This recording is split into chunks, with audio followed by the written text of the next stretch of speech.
प्यारे बच्चों, कैसे हैं आप लोग। आज हम एक बहुत ही महत्वपूर्ण क्वेश्चन पर डिस्कस कर रहे हैं और इस डिस्कशन के बाद आपको कुछ क्वेश्चंस मैं होमवर्क के लिए भी दूंगा। आप उन क्वेश्चंस को पढ़िएगा, समझिएगा और जैसे क्वेश्चन ये किया है इसी आधार पर करने का प्रयास कीजिएगा। ठीक है, चलिए क्वेश्चन क्या है, आइए हम क्वेश्चन को पढ़ते हैं फिर इसको करने का प्रयास करते हैं।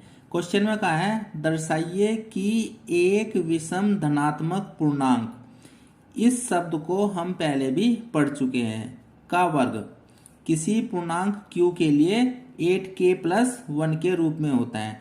पहले क्वेश्चन जनरल रूप में क्या कह रहा है उसे समझने का प्रयास कीजिए। देखो क्या कहा क्वेश्चन में। क्वेश्चन में कहा है एक विषम धनात्मक पूर्णांक है। तो विषम धनात्मक पूर्णांक जो है, अब आपको यहाँ से समझने का प्रयास करना है कि विषम धनात्मक पूर्णांक यानी पॉजिटिव जो नंबर है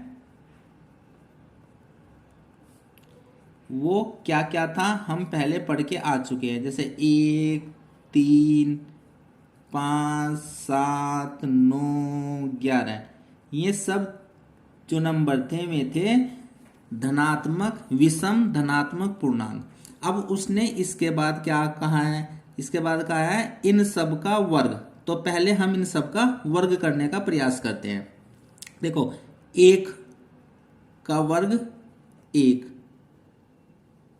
3 का वर्ग 9, 5 का वर्ग 25, 7 का वर्ग 49। समझिएगा बहुत धैर्य से। 9 का वर्ग 81 और 11 का वर्ग 121। अब आप इसको कैसे लिख सकते हैं? क्या मैं इसको ऐसे लिख सकता हूँ 0+1? क्या इसको मैं ऐसे लिख सकता हूँ 8+1? क्या मैं इसको ऐसे लिख सकता हूँ 24+1? क्या मैं इसको ऐसे लिख सकता हूँ 48+1?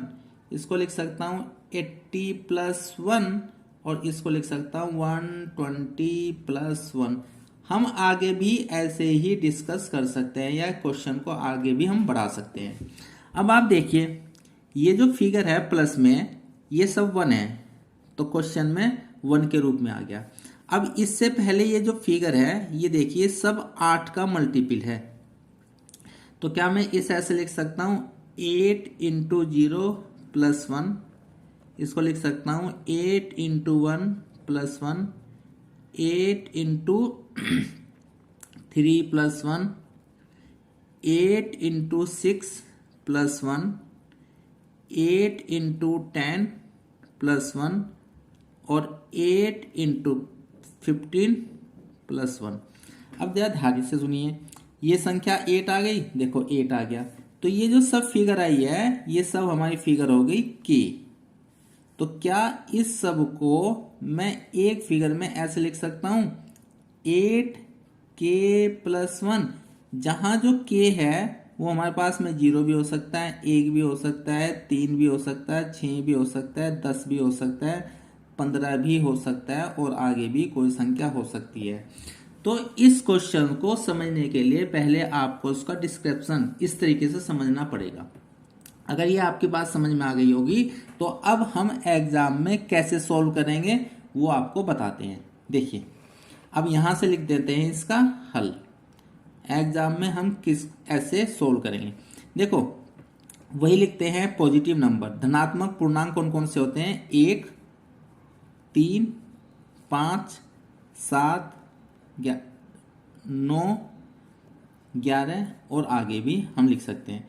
इसको क्या लिख सकता हूं मैं 0+1, इसको क्या लिख सकता हूं मैं 0+3, इसको 0+5, इसको लिख सकता हूं मैं 0+7 और इसको क्या लिख सकता हूं मैं 8+1, इसको क्या लिख सकता हूं 8+3। अब देखो रिपीट होना शुरू हो गए, इसके बाद जो है आगे रिपीट होना शुरू हो गए 0+1, 0+3, 0+5, 0+7, फिर हो गया 8+1, 8+2 और जैसे ही हम आगे जाएंगे 13 पर तो उसको लिखेंगे हम 8+5 और 13 के बाद जैसे हम 15 पर जाएंगे उसको लिखेंगे हम 8 + 7। जैसे ही हम संख्याओं को आगे बढ़ाएंगे तो 8 की जगह फिर कितना आ जाएगा, 16 आ जाएगा। 16 + 1, 16 + 3, 16 + 5, 16 + 7। मेरे ख्याल से ये बात आपकी समझ में आ गई होगी। तो कोई भी, अब यहां से लिखेंगे, कोई भी विषम धनात्मक पूर्णांक, मान लो मैंने इसको n लिखा है, n मान लिया है। कोई भी विषम धनात्मक पूर्णांक क्या हो सकता है, कोई भी विषम धनात्मक पूर्णांक, इसको देखिए हम लिख सकते हैं इसको 8q + 1 के रूप का हो सकता है, 8q + 3 के रूप का हो सकता है, 8q + 5 के रूप का हो सकता है, और 8q + 7 के रूप का हो सकता है। इनके अलावा किसी भी रूप का नहीं हो सकता। बहुत ध्यान से सुनिए, कोई भी विषम धनात्मक पूर्णांक या तो 8q + 1 के रूप का होगा। देखो 8q + 1 यहां से आएगा, 8q + 1 यहां से आएगा। ऐसे ही जब हम फिगर को 15 से आगे बढ़ाएंगे तो 16 + 1 आ जाएगा। इससे आएगा 8q + 3, देखो 8q + 3, 8q + 5, 8q + 5, 8q + 7, 8q + 7, यानी 8q + 9 के रूप का या 8q + 11 के रूप का नहीं होगा। मेरे ख्याल से ये बात आपकी समझ में आ गई होगी। और जहां q क्या है, एक पूर्णांक है। प्यारे बच्चों, यहां तक ही आपकी बात समझ में आ गई होगी। अब हम केस लेंगे 1, 2, 3, 4, 4 केस लेकर के इस क्वेश्चन को सॉल्व किया जाएगा। कैसे कैसे लेंगे, आइए चलते हैं, डिस्कस करते हैं। केस 1 में आपने लिया है n = 8q + 1। अब क्वेश्चन में कहा है इसका वर्ग करना है, तो इसका वर्ग कर दो, तो 8q + 1 का वर्ग। इसमें जो आइडेंटिटी लगेगी वह मैं लिख कर दिखा रहा हूं, बल्कि आप लोगों को याद भी हो सकती है, लेकिन फिर भी मैं आपको लिख करके दिखा रहा हूं। आइडेंटिटी लगेगी मेरे प्यारे बच्चों a + b के स्क्वायर की। तो क्या फॉर्मूला होता है, a² + b² + 2ab। ये आइडेंटिटी इसमें एप्लीकेबल होगी। करिए, a² का मतलब 8q का स्क्वायर, तो 8 का स्क्वायर 64, q², 1 का स्क्वायर 1 प्लस दोनों की मल्टीपल का दुगना, तो कितना हो जाएगा, 16q हो जाएगा। अब आप देखिए ये जो 1 है ये तो क्वेश्चन आंसर में हमें चाहिए, इसको तो हम अलग लिख लेते हैं। तो इसको लिखते हैं हम 16q² 64q² + 16q और +1। इसमें से क्या कॉमन आ रहा है प्यारे बच्चों, 8 कॉमन आ रहा है। तो इसको लिख दिया मैंने 8q और इसको लिखा है मैंने 2q। हमने q कॉमन इसलिए नहीं लिया क्योंकि हमें केवल 8q के ही रूप में लिखना है। तो इस फिगर को अगर मैं प्यारे बच्चों k मान लेता हूं तो 8 सॉरी यहाँ जाएगा q², 8q² + 2q को मैंने k मान लिया है। तो n² किस रूप का हो गया, 8k + 1 के रूप का हो गया है। इसी प्रकार जब हम n का दूसरा केस लेंगे, दूसरा केस कौन सा है प्यारे बच्चों, 8q + 3 के रूप का है। इसी प्रकार इसको हम सोल्व करेंगे, n² कितना हो जाएगा, 8q + 3। जब हम इसका स्क्वायर करेंगे तो 64q² + 9 और दोनों की गुना का दुगना, 8 या 24 दूनी 48, 48q। अब हमने क्या काम किया, इस 9 को ब्रेक किया, 64q² + 48q + 8 और +1। इस 9 को मैंने ब्रेक कर दिया है 8 + 1 में। मेरे ख्याल से बात समझ में आ गई होगी। और इसमें से क्या कॉमन ले लिया हमने, 8 कॉमन ले लिया।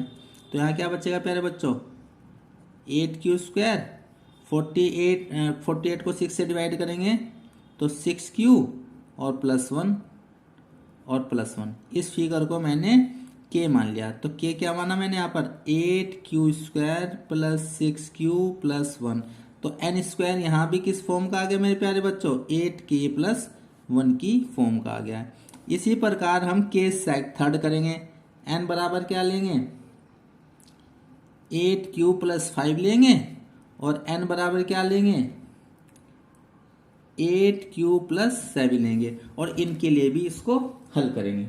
मेरे प्यारे बच्चों, आपकी समझ में आ गई होगी, कर लोगे इसको हल। हाँ, वीडियो ज़्यादा लंबी ना हो इसलिए मैं इसको हल करके नहीं दिखा रहा हूँ। मेरे ख्याल से ये बात आपकी समझ में आ गई होगी। अब हमारे पास जो फिगर आई है एन स्क्वायर किस फॉर्म का है, यहाँ पर भी 8q प्लस 1 की फॉर्म का आया है, यहाँ भी एन स्क्वायर किस फॉर्म का आया है 8k प्लस 1 की फॉर्म का आया है। इसी प्रकार अगर हम यहाँ से ले ना तो ये जो एन स्क्वायर आएगा ये भी 8k प्लस 1 की फॉर्म का आएगा और यहाँ से भी एन स्क्वायर किस फॉर्म का आएगा 8k प्लस 1 की फॉर्म का आएगा।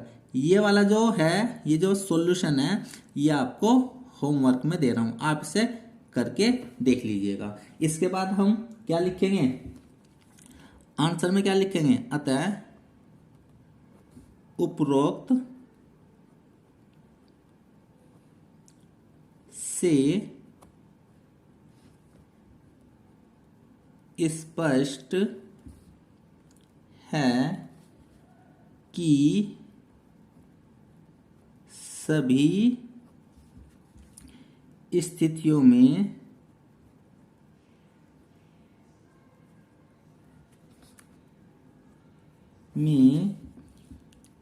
एन स्क्वायर किसी पूर्णांक k के लिए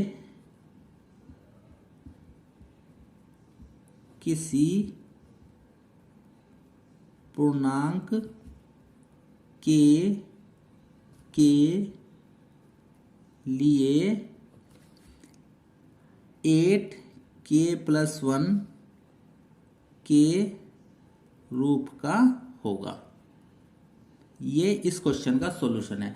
अब मैं आपको दो क्वेश्चन दे रहा हूं, आप उनकी प्रैक्टिस कीजिए और प्रैक्टिस करने के बाद में उन क्वेश्चंस को सोल्व करके अपनी कॉपी में कर लीजिएगा या मुझे व्हाट्सअप कर दीजिएगा। प्यारे बच्चों, मैंने ये दो क्वेश्चन लिखे हैं, पहले मैं आपको समझा देता हूँ फिर आप इनको कर लीजिएगा। किसी पूर्णांक, इससे पहले क्वेश्चन में मैंने आपको लिखा था किसी भी धनात्मक विषम पूर्णांक। यहाँ कोई भी पूर्णांक ले सकते हैं, वो सम भी हो सकता है, वो विषम भी हो सकता है।